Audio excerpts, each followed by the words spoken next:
السلام عليكم ورحمة الله وبركاته. هنستكمل الدرس السابق في الويلدنج جوينت. هنتكلم النهاردة عن some special cases للفيلت ويلدنج جوينت. أول جزئية معايا لو أنا بستخدم مع لونج فيلت بس هو متعرض لتورشن. يعني أنا الجسم بتاعي بيحصل فيه تورك، فيه عزم موجود معايا. العزم ده بيكون دايما حوالين المحور زي ما انت شايف في الرسم قدامك. بيقول لك والله هو كده انا عندي القانون الاساسي للشير بيساوي ايه؟ بيساوي الفورس على الاريا الموازي. طيب وعلشان الشكل بتاعك بقى متعرض مش لفورس مباشرة بقى التورك، والله التورك خلى الموضوع يتقلب ويبقى تي سي على جي. طيب تي سي على جي، ايه التي والسي والجي؟ والله التي قلنا ان هو التورك، والسي كنا بنتكلم على انها اقصى بعد تأثير نقطة التورك عن سنترويد الجسم. طب والجي كنا بنتكلم على انها البولار مومنت اوف انيرشيا، او بنتكلم على انها السكند مومنت اوف انيرشيا. وطبعا هي مرتبطة بالشكل الهندسي بتاع الجسم بتاعك. فطبعا احنا بنتكلم على ان اللحام زي ما هو في الشكل قدامك دبل، لان في جزء يمين وفي جزء شمال. فاختصارا الجي عندك للواحد فيهم بيساوي تي اللي هو الثروت سيكنس في ال تكعيب اللي هو طول اللحام تكعيب على 12. وطبعا لانهم 2 فهنضرب كمان في 2، يبقى الملخص بتاعي ان البولار مومنت اوف انيرشيا هيساوي تي ال تكعيب على 6. طيب معنى كده ان الشير هيساوي عندي ايه؟ التي هتقوم تضربها في السي عندك بالنسبة لك هتساوي ال على 2، الطول على 2، لان سنترويد الجسم مفروض ان هو هنا، وانت نقطة تأثير من التورك لحد سنترويد الجسم، يبقى انت بتتكلم على نص المسافة ال على جي. الجي عندك بتساوي 3 ال تكعيب على 6. لما نيجي نختصر الموضوع ده رياضي هيساوي 3 تي تكعيب 3 تي في 3 تي على الثروت في ال تربيع. وطبعا احنا بنقول ان احنا بنتعامل مع الماكسيموم شير ستريس، فمعنى كده ان التي هناخدها ونعوض عنها بايه؟ باس ساين الزاوية. طيب الزاوية عندك قلنا انها 45 لان المثلث ده قائم ومتساوي الساقين، يعني 45. يبقى احنا بنتكلم على اس ساين 45 اللي هي 707 من 1000. تطبيق مباشر بيقول لك انا عندي بليته، البليته دي الطول بتاعها 1 متر، يبقى معنى كده ان طول الويلدنج عندي هيبقى 1 متر عشان يوصل ما بين البليته الرأسيه والافقيه.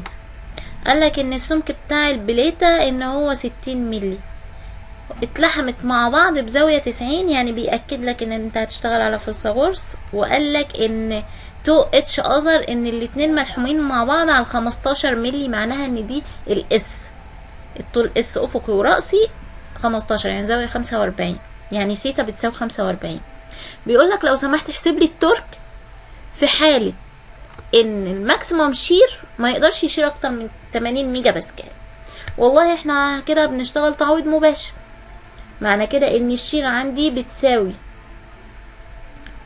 3 تي 3 التورك على اس ساين سيتا اللي تربيع، 3 في تي اللي انا معرفهاش على الاس اللي هي 15 في ساين سيتا اللي هي ساين 45 في الطول تربيع اللي هو الطول متر. والمتر طبعا عشان احنا شغالين بالملي فاحنا هنخليه بدل ما هو متر هنحوله ل1000 ملي، يبقى 1000 ملي تربيع. كل ده هيساوي مين؟ هيساوي 80 ميجا باسكال. 80 ميجا باسكال يعني 80 نيوتن على ملي متر مربع. فانا كده ايه مش هحول ايه اليونت، هستخدم ال80 بشكل مباشر. يبقى ال80 هتساوي 3 في الترك اللي معرفوش على 15 ساين 45 في 1000 تربيع. تعويض مباشر هطلع ان قيمة التورك بتساوي 283 في 10 أس 6 نيوتن مليمتر، اللي هي نفسها 283 كيلو نيوتن في المتر. هناخد حالة تانية للتورشن برضو، بس التورشن المرة دي مش بلتين مستطيلين، لا ده احنا بنتكلم على دلوقتي ان انا عندي بليتة وهيتركب عليها ماسورة، والماسورة دي ايه هتتلحم فيها سيركولار، يعني اللحام على طول محيط الدايرة بتاعة الاسطوانة. وبيقولك برضو ان مأثر شير، ان انا هيحصل عندي تورك حوالين المحور الافقي. طيب هتبقى كل الاختلاف في المسألة السابقة عن المسألة دي او الكيس السابقة عن دي هي البولار مومنت اوف انيرشيا الجي. البولار مومنت اوف انيرشيا عندك هندسيا بتساوي باي تي دي تكعيب على 4. التي اللي هي الثروت سيكنس، الثروت ثيكنس اللي هي اس ساين ثيتا زي ما خدناها في اول سلايد، والدي اللي هي دايمتر الماسورة. يبقى انا عندي البولار مومنت اوف انرشيا بتساوي باي تي دي تكعيب على 4. بشكل هندسي بتبقى محفوظة. طيب الشير عندي بيساوي ايه؟ والله احنا قلنا ان ان الشير بيساوي تي سي على جي. التي هي التورك، والسي اللي هي نقطة تأثير التورك عن سنترويد الجسم. فانا عندي نقطة التأثير، يعني احنا بنتكلم على الدايمتر هقسمه على 2. طب والجي والله احنا لسه عارفينها، تعويض مباشر، يبقى انا بتساوي عندي 2 تي على باي تي دي تربيع، وقلنا ان التي عندك بايه؟ باس ساين ثيتا. يبقى انا بتكلم على انها بتساوي 2 تي على باي اس ساين ثيتا اللي هي 45 في الدي تربيع. طب تعويض مباشر، نحل مسألة. والله في المسألة دي بيقولك ايه؟ عندي ماسورة، الماسورة دي ايه؟ سوليد شافت مش مفرغة، معنى كده ان الجي بتاعتك ثابتة. بولار مومنت اوف انيرشيا مش هتضطر تحذف الفراغ، لا انت مصمتة، يعني بتشتغل عليها بشكل مباشر. بيقولك انها الدايمتر بتاعها 50 ملي. قالك انها اتلحمت مع فلات بليتة مستطيلة على 10 ملي. 10 ملي المقصود بها ايه؟ الاس.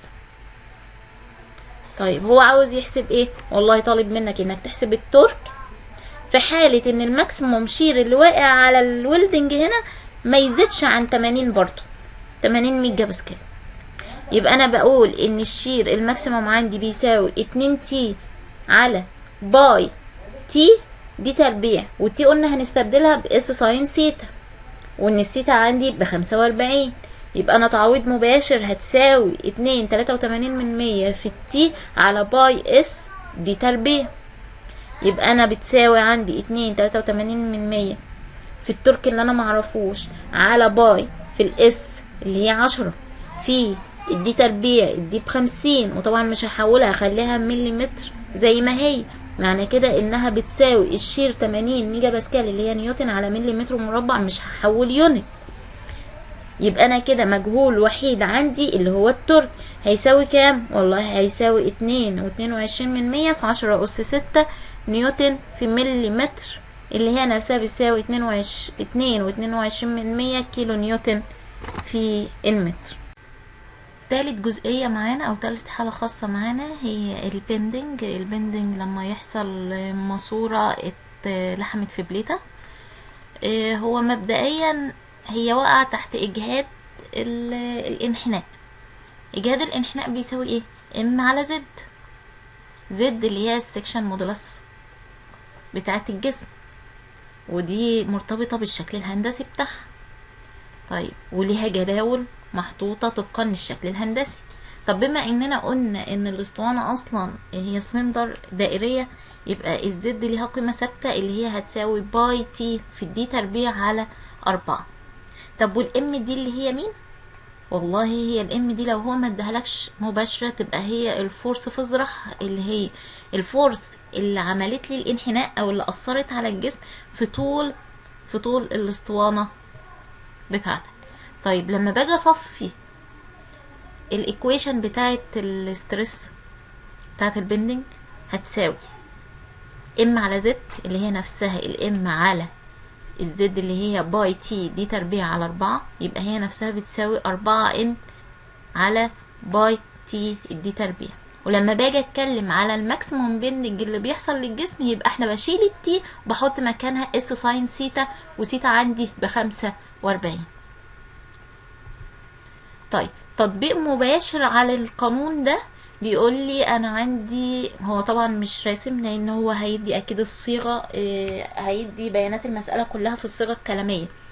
فبيقول لك اكزامبل، انا عندي circular steel plate او بار 5 ملم diameter and 200 ملم long، يبقى هو بيتكلم على سندر الابعاد بتاعته 50 ملي diameter والطول بتاعه 200، وقال لك ومأكد عليك ان البار ده دائري عشان الزد بتاعتك تبقى ثابته.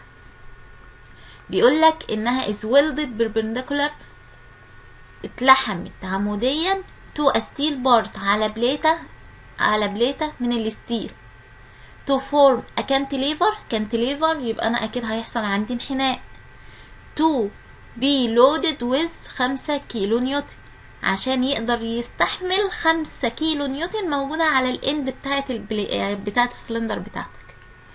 فهو طالب منك تحسب لي سايز الويلد اللي هو مين؟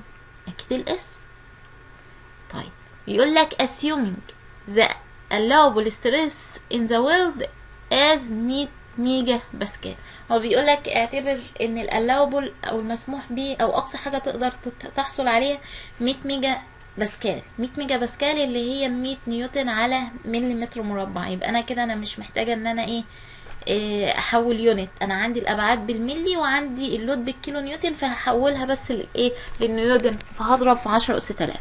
يبقى انا سيجما البندنج الماكسيمم اللي هي ال 100 ميجا باسكال هتساوي 4 ام على باي اس ساين سيتا في الدي تربيع، يعني بتساوي 4 في الام عندي مين؟